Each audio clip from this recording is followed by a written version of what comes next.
Take the freshly squozen juice of golden, vitamin-riched, sun-kissed oranges. The tangy, exhilarating aroma of morning ground coffee beans. The yeasty, crispy goodness of a new-baked French loaf. The distinctive burnt homemade flavor of Mother's burnt homemade jam. That never happens to Doris Day. Rose! What? You've done it again! No, I haven't. That was the first time. You've mixed the shoe brushes up. George, I am hard-working, loyal, thrifty, kind to adults, children, dumb animals, and your Uncle Sid. And you mix the shoe brushes up. Who fits into no known category. Look, if I've told you once, I've told you a million times. We came in peace for all mankind and Uncle Sid. One side for black, one side for brown. Can this be the man with the Enoch must go sticker in his window? Rose, you can't put black polish on with a brown brush. Why not? Why not? Why not? Well, I bet at this very moment That's all over why the country not. they're That's why all not. at Yeah, it. look. Behind the respectable non-iron fiberglass curtains, slushing black polish on with brown brushes in shameless abandon. I bet right next door at this very moment the Liversedges are going berserk.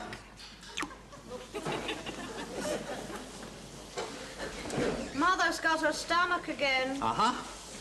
Oh, the Woodcoxes are going to Torremolino. Oh. Edna's Irene's expecting her 4. Yeah, well... Oh, could I have an extra £1 a week housekeeping? No. Harold. Uh-huh. Say something. What? Anything. Oh, yes. There was something, as a matter of fact. Yes? Don't forget to press my thorn-proof. Don't forget to press your thorn-proof. For tonight. Harold! Uh-huh. Does it ever fill you with awe to think of the breakfast tables up and down this country with millions of husbands and wives exchanging the same scintillating repartee as us? No. Thought it wouldn't. Oh, I know. Yes? And a button on my shirt. I bet you next door George Pilgrim isn't asking Rosemary Pilgrim to press his rotten thorn-proof. My blue herringbone. Your blue herringbone. Yes, please. You always do that. I always do what? Bust the toaster. No, George, I mix the shoe brushes up. Yes, as well as busting the toaster. Well, why stop at that? Why not go on to mention all my other little habits? I'm untidy. Unmethodical. Unpractical. Unpunctual. Why the hell don't you find it endearing? Have a good day. 14 years ago, you absolutely adored it when I said I didn't know an amp from a therm. Or was it a therm from an amp?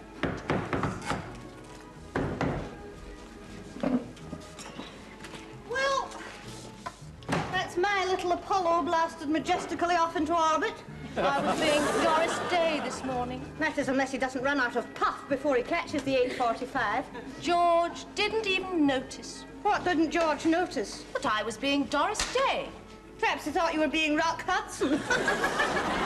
Brenda, once upon a time, in the far distant long ago. Have I got time to brew up before we get to the Fairy Queen? Brenda, I was courted by a clear-eyed, jutting-jawed, athletically muscular young man who was madly, passionately in love with me. What happened to him? I married him. Oh, Brenda, where did he go? On the 8:45. With Harold. Bren, do men have fantasies? Naturally. What about? Women. In general or in particular? In any position. But not their wives. Oh, never their wives. Why not? Well, do you have fantasies about George? Don't be ridiculous. Because he's your husband. Because he's George. Exactly.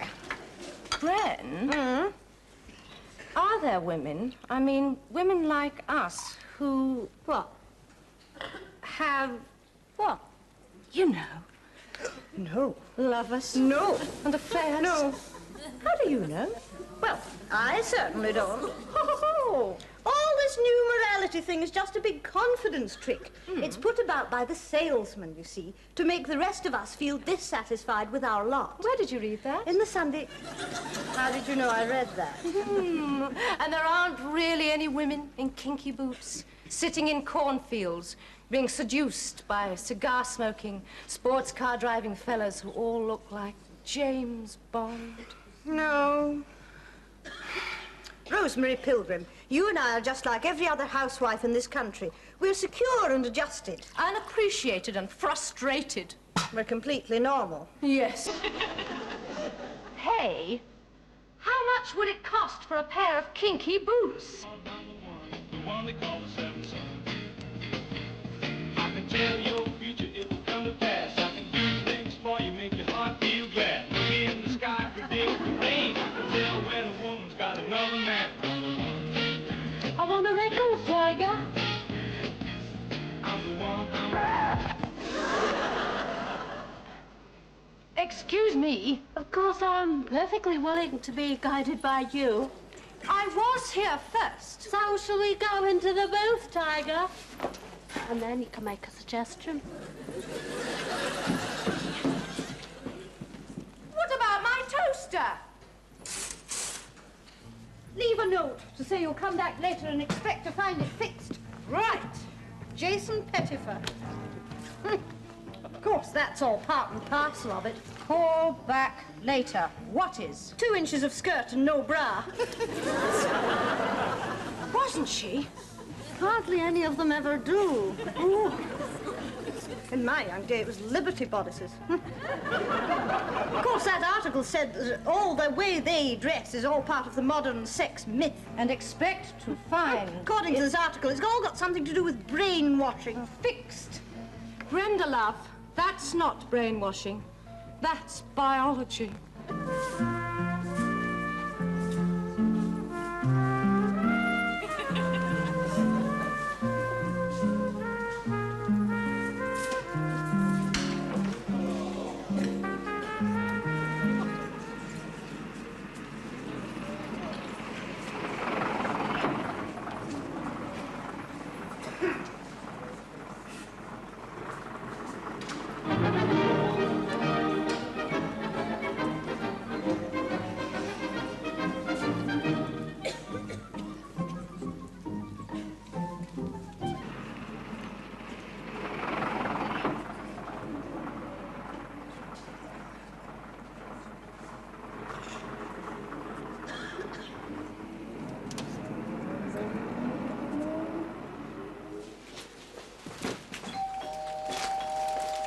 It's not all a con trick, is it? Well, I'm not saying it doesn't go on here and there. Well, it might go on there, but it certainly doesn't go on here.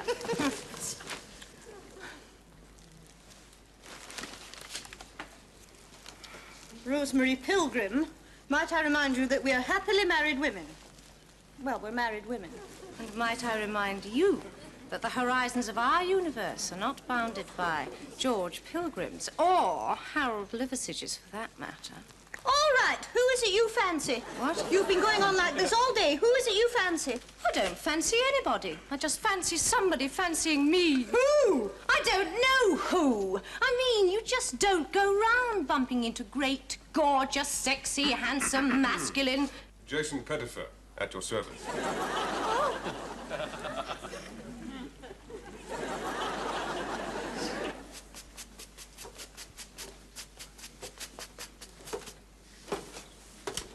Nearly ready. 2 ticks.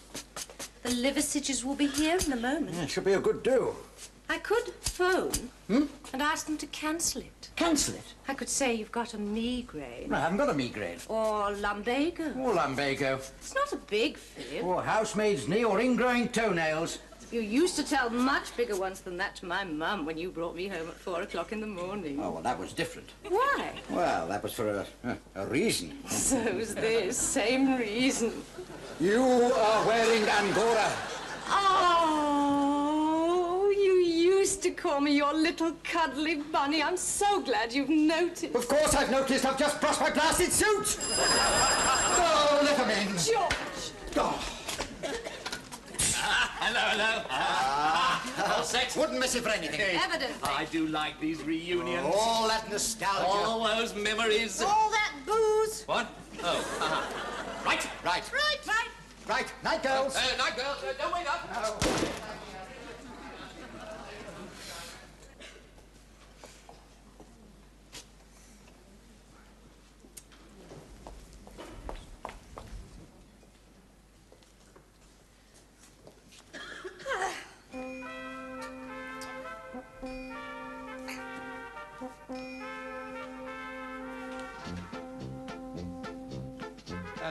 to you and welcome once again to At Ease. 15 minutes of early evening fun for you, the housewife. And this week we're taking a look at a hobby which is spreading amongst housewives all over the country and of which this is a very fine specimen. What is it? I wanted him to say he'd got a migraine. Yes, of course. It's a cactus. And we find housewives all over the Hasn't country. Shaw Taylor got lovely little ears? Or lumbago. Do you know what he said? Oh, mind you, I think Robin Days are sexier. He said I was getting my angora all over his herringbone. He never used to care where I got my angora. For instance, if you should, for 1 second, if you should grab hold of it like that, you could get a very painful prick. So be very, very cactus. Now, there are all types of cactus. Go on, you tell us it's Shaw like it is. Watching this programme at the moment, if you happen to be watching it in colour... No, we're not. We've only got black and white. We can't afford in fact, colour. don't have flowers. But look at this one. Absolutely beautiful. Oh, Lovely that's red very flowers pretty, on this isn't one. it? And it will flower like that, providing you make sure it has lots of sun and lots to drink. Oh, me too, Shaw. See you on the beach, dear. But don't overdo it, because here's one that's had just a little bit too much. That cactus... Jason Pettifer, electrical and television repairs. Good. This is Mrs. Pilgrim, 18 Acacia Avenue, and I'd like a service call for my telly, please. Tomorrow? That's fine. Jason Pettifer? That ex-certificate on legs that runs the television repair shop? That's right. Much for protection of the cactus. There's nothing wrong with your telly. I'm quite fond of the old man himself. There is now.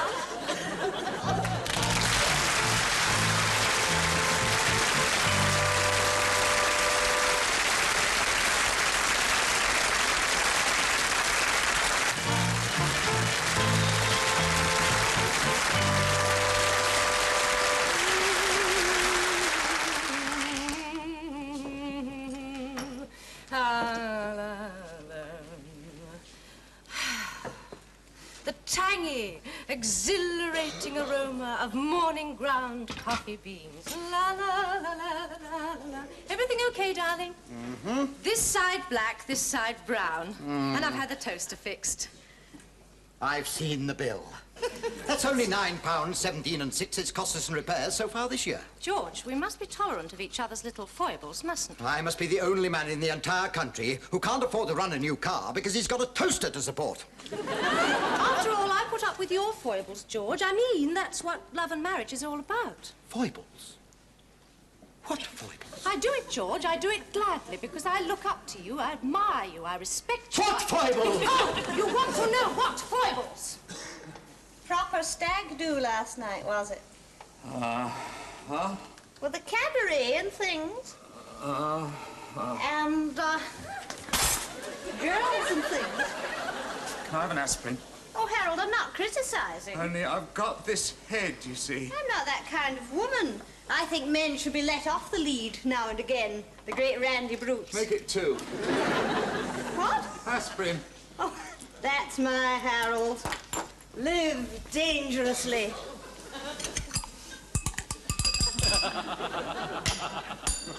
The sheer woman in me realizes that beneath that slightly shrunken woolly pullover lurks a primeval beast. Oh, Harold, I know you must think I'm shameless, but oh, I can't help it. Please, please, just for once, couldn't you go quite mad and with reckless abandon catch the 9:15 instead?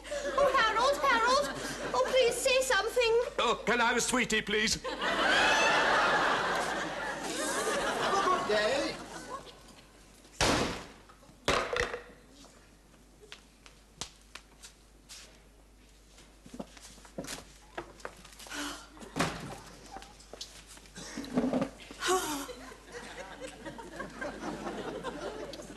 All right, who are you being this morning? I was merely being a charming, efficient housewife with sex appeal. Sex appeal? Any luck? No. And you? Well, actually, I did make a gesture. I thought we agreed to keep it ladylike. No, not that kind of gesture. Do you remember that girl in the electrical shop the other day? Yes. Well, Well, do you remember I said she hadn't... And you said... so I thought I would. So I did. You didn't? I did. You didn't wear one at all? No.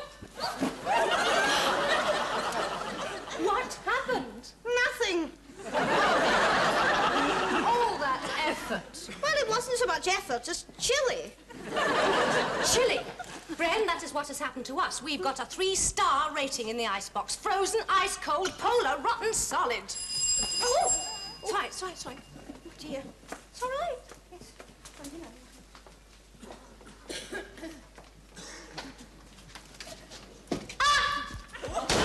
It's him. That's the door. Oh, no.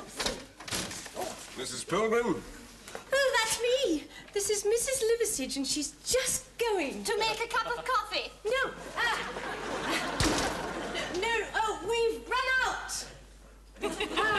Of water. Yes, water. I really must do something about getting a plumber. Is this the set? Yes, it got all hot and sparks flew out. What's happened to your 3-star polar rating now? I've just switched to defrost.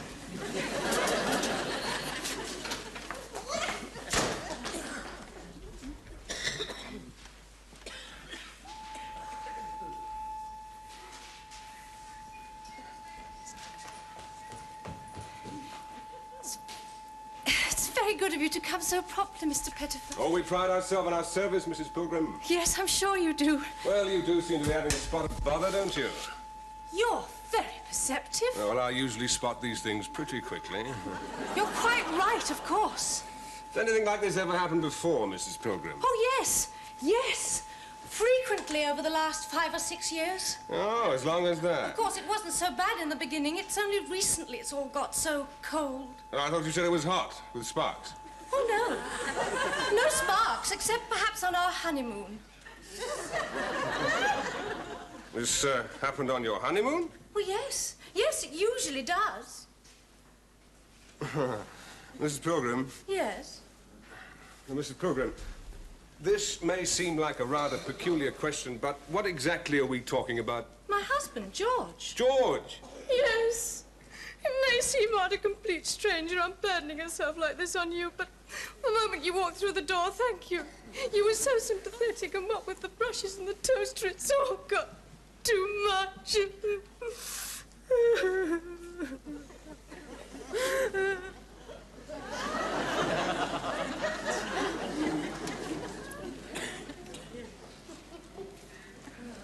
Tell me about yourself, Mrs. Pilgrim. Me?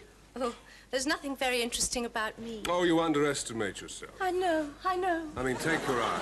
Have you had your shop long? Did you know they're very beautiful? We've needed a repair shop round here for ages. And perfect skin. The last man took weeks to come. And a devastating smile. You should smile more often, Mrs. Pilgrim. Should I? And when he did come, he was even more amplus and thermos than I am. Desirable women should smile a great deal. I suppose you sell batteries? And they shouldn't be lonely. And light bulbs? I wouldn't let you be lonely, Mrs. Pilgrim. And those funny little bits that go on the end of electric drills. You wouldn't?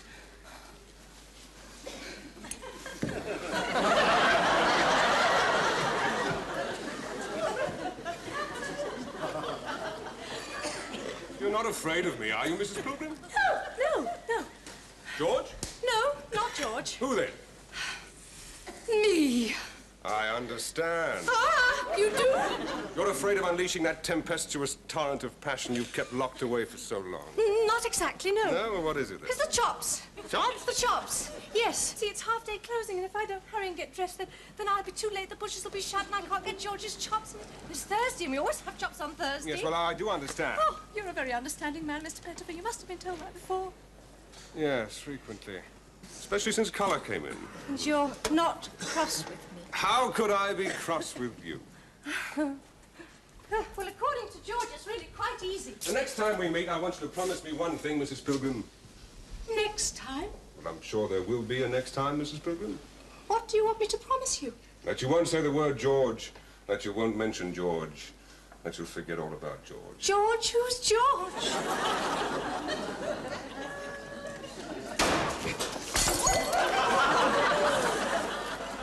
Well, Mary, thank you. Oh, I mean, what happened? He's fabulous. He's so sympathetic, so understanding. Well, what happened? Oh, he's This is all the little things a woman wants to hear. Rosemary Pilgrim? Nothing happened. What? No, I told him I had to get George's chops. I might have guessed What might you have guessed? that you'd chicken out. I never chickened in. The sex pot of Acacia Avenue in a string bag and duffel coat. All right, Jane Fonda, what would you have done? Well, I certainly wouldn't have told him about George's chops. Oh, you wouldn't? No, I wouldn't. Well, talk costs nothing. And a telephone call costs sixpence. Hello, is that Mr. Jason Pettifer's repair shop? My name's Mrs. Liversedge. I'd like a service call, please.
Can I help you?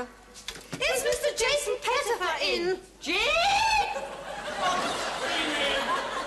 Don't look at those buttons you're supposed to put on my shirt, and you've had my trousers up all wrong again. And how many times have I told you, when you clean my shoes, put the flaming brushes back in the right place? I mean, is it too much to ask? Oh, good morning, ladies.